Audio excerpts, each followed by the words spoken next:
It's Module 9 time. Woo!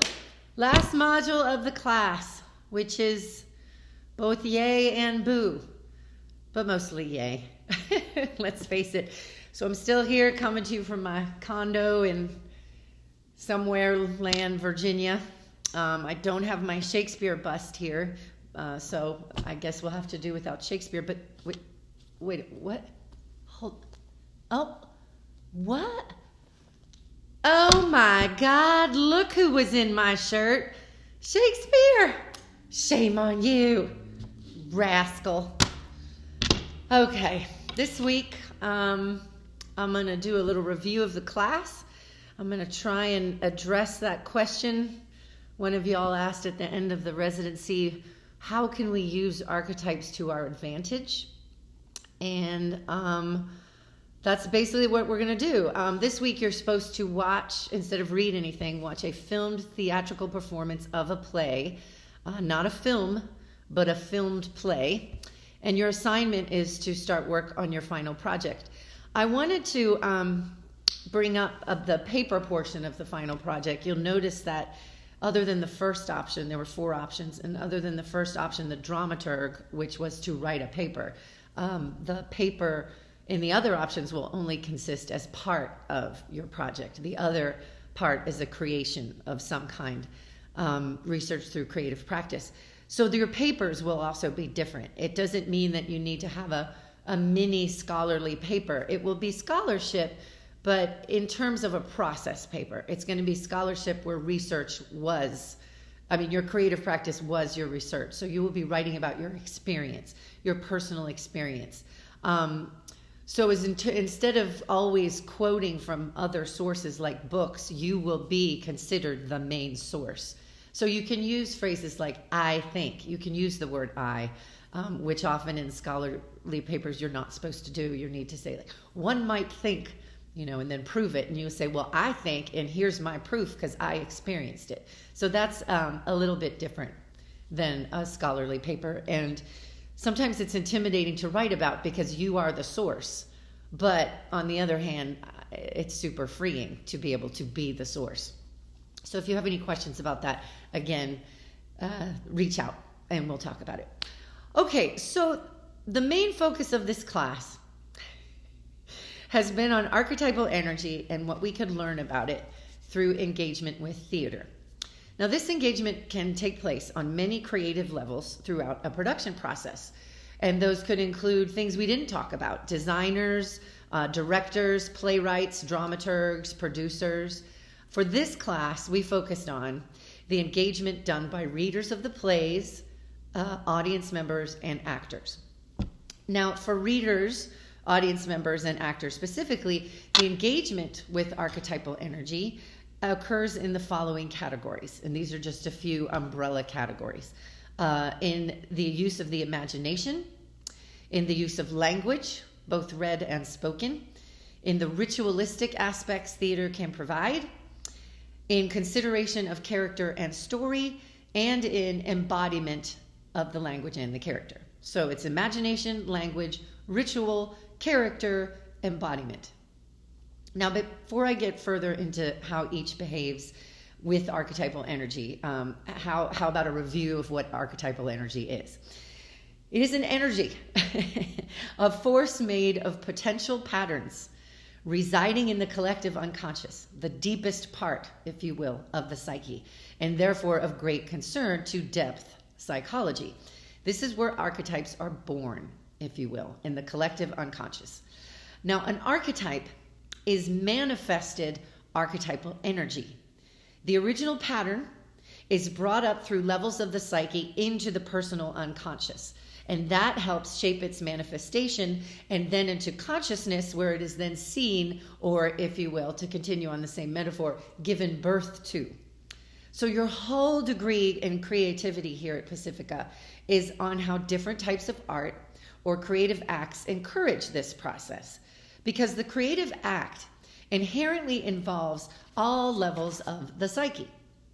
During the creative act, the rigid control of the consciousness becomes relaxed, and the unconscious is invited to come out and play. So we have archetypal energy, potential patterns in the collective, manifesting through the personal unconscious, and then further through the conscious, where it is manifested, seen, and maybe shared with others. So let's now go back and look at those categories I mentioned before. These are categories of creative action that engage multiple levels of the psyche, so the archetypal energy has a chance to be activated, manifested, and experienced. Again, they were the imagination, the use of symbolic language, ritualistic aspects of theater, consideration of character and story, and embodiment. So let's look at imagination first, a creative act to be sure. When we imagine, we tend to look up. I'm imagining away from the tangible details of the everyday conscious world. And we think, I wonder. Or we close our eyes and we go, what if? We get rid of what's around us and we purposefully go somewhere else. We add somewhere else in to our conscious reality. We bring into reality something that does not exist, or as some say, that which exists, but we do not always see. That is why the imagination is called an organ of knowing by Jung and by others. Now, imagination is the invitation to unconscious and creative energy. It's also what helps you, lets you imagine yourself as a queen in the 1500s, and it is also what lets you imagine yourself as a queen, as one of the New Jersey housewives, okay? That was all imagination, and it was beautiful to see. Imagination is what we experience when we willingly follow these characterizations and believe, or if you must, suspend your disbelief long enough to accept and embrace the temporal reality of such a character. Though I think that queen from the 1500s, yet is still a New Jersey housewife, is still out there. Sure, she was temporary, but I think she exists, yelling, telling it like it is somewhere. Now, imagination is also part of empathy, which you read about in your early modules. Both Mulaney and Woodruff wrote about empathy as a creative act. Imagining yourself in someone else's shoes or trying on someone else's perspective to see the world through their eyes. The someone else, in the case of theater, is a character on the stage. You used your imagination to see their world, to imagine what it would be like to be so deeply in love, or be under threat of having your eyes poked out, or to have a father who was disappointed in you. Imagine that. Imagination and subsequent empathy was also part of what Woodruff called being a good watcher. Now, you all experienced this during residency when one of your fellow students moved you emotionally. Maybe your empathy was for their performance nerves, or for them, but more often than not, it was for their character and for the emotions that both the actor and the character were experiencing, or at least portraying. And then we move on to symbolic language, both read and spoken. This was the focus of Module 2. Symbolic language is language that can mean more than one thing. For instance, a roiling river is a river, but in Shakespeare's hands, it is also a scene of battle. Or it is even the manifestation of the disagreement between the king and queen of the fairies. A scar is a wound from a battle 400 years ago, and also a wound from a C-section that took place just a few years ago.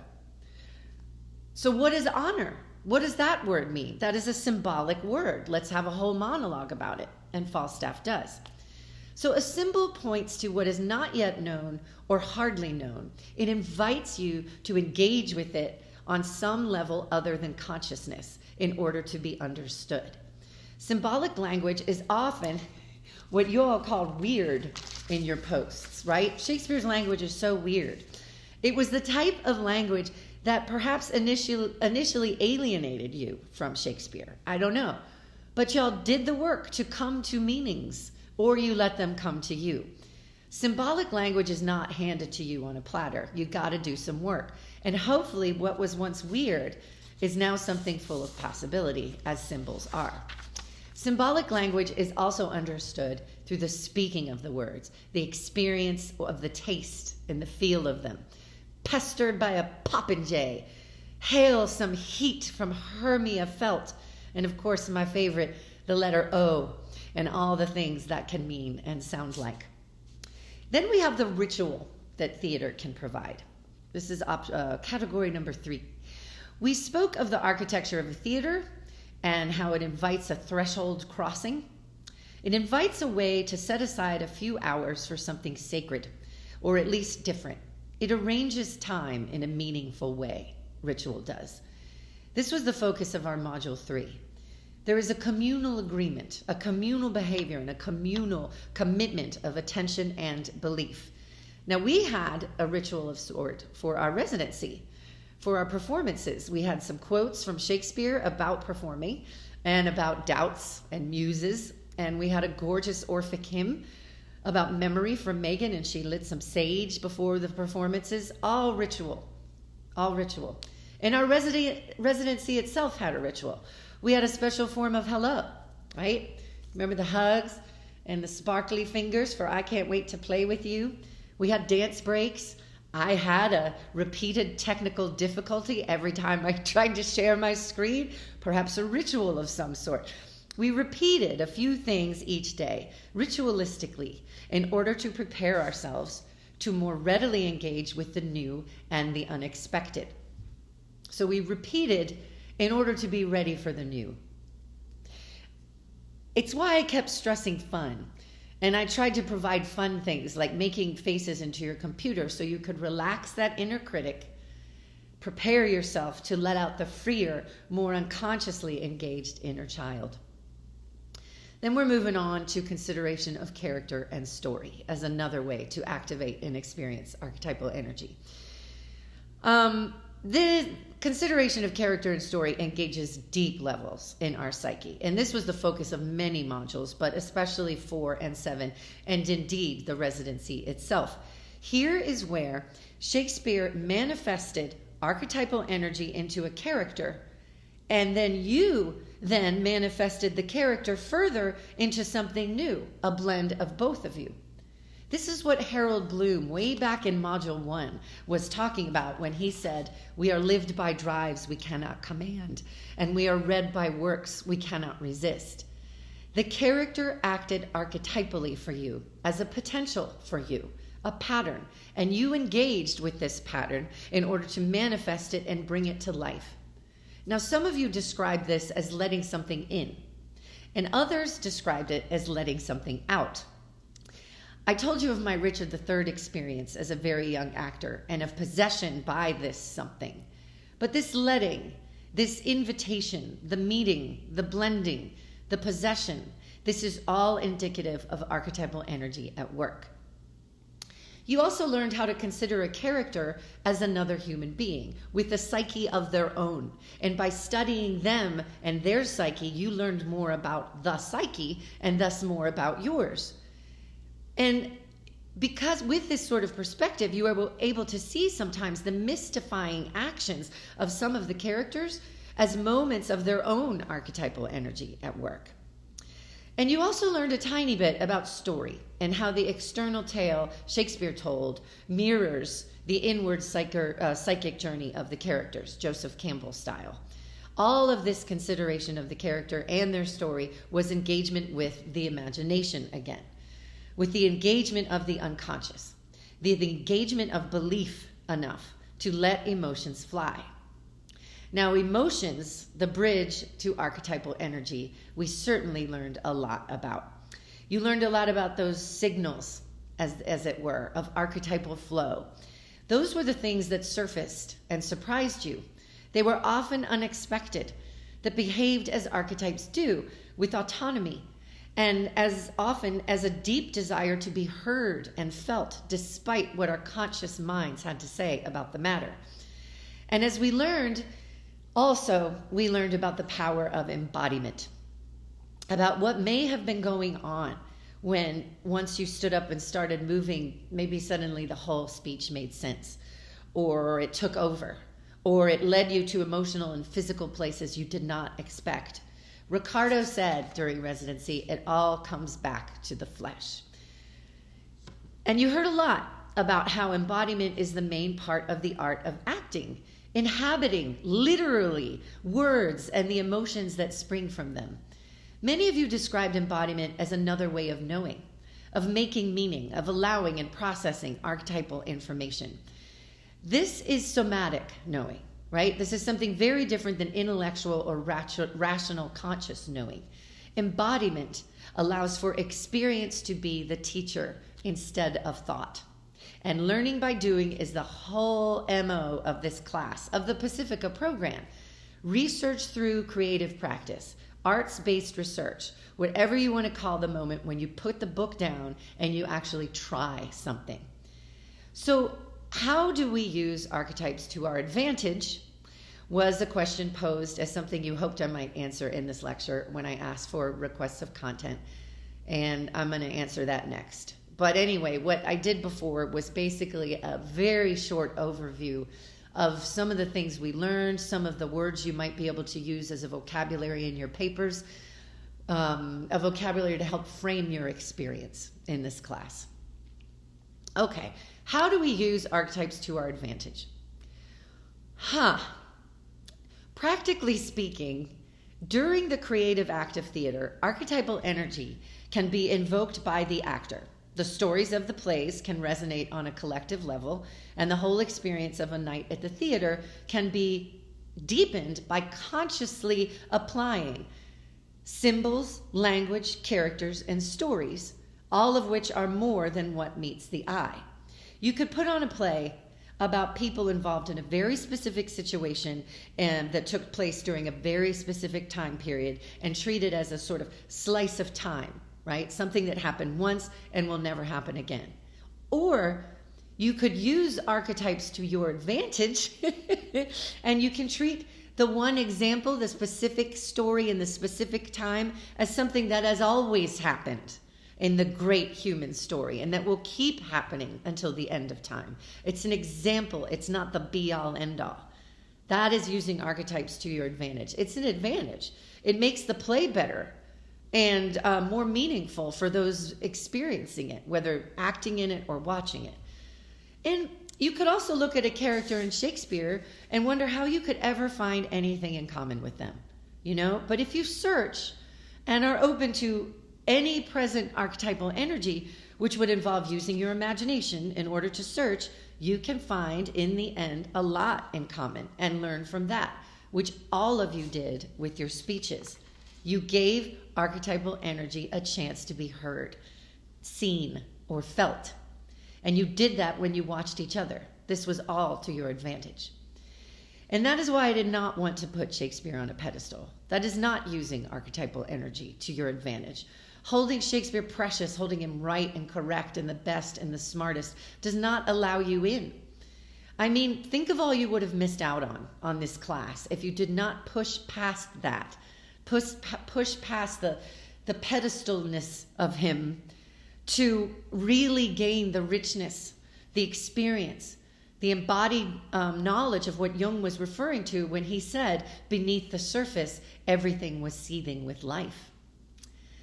Now, I also have to say on another level, the phrasing of the question is tricky to me. Using archetypal energy to my advantage, it implies a control over archetypal energy I do not personally know how to possess, or even more importantly, think I should probably never possess. I mean, to an extent. My Richard III story attests to the fact that it can be quite unhealthy to allow archetypal energy to completely control me.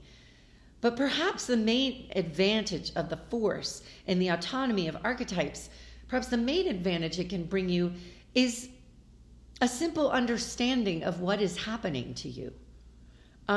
Just knowing that these unexplainable drives and experiences have an explanation gives great comfort. And Jung has provided us with a vocabulary of sorts to describe all this mysterious tremendum. And he wisely did it in a way that still allows for mystery. And with this unusual comfort comes the bravery to let the energy in or out, depending on how you look at it. There's a freedom in not having to maintain control, in understanding that rather if you try and maintain control and lead the energy always, you're not really engaging with it and therefore will never understand it. So you can never really truly use it to your advantage in the first place. There are things in our psyche that we will never understand until we follow them, as opposed to lead them. And I think archetypal energy is one of those things.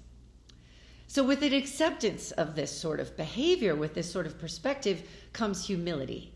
And I can think of no greater advantage to a human being than possessing that vital trait of humility.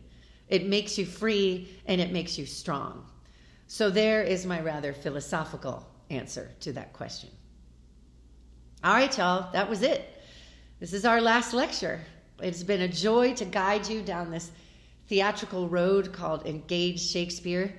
And I'm writing this the Tuesday after our big residency weekend. And I still have the very vivid memory of your faces and voices from those little boxes, your wonderful performances emanating from the very screen I'm looking at right now. So thank you for everything. Thank you so much. And as always, if you would like to reach out about anything during this class or long after it's over, please do. I am here. And I'm going to let Shakespeare have the final word. That's right, you little buddy. To thine own self be true.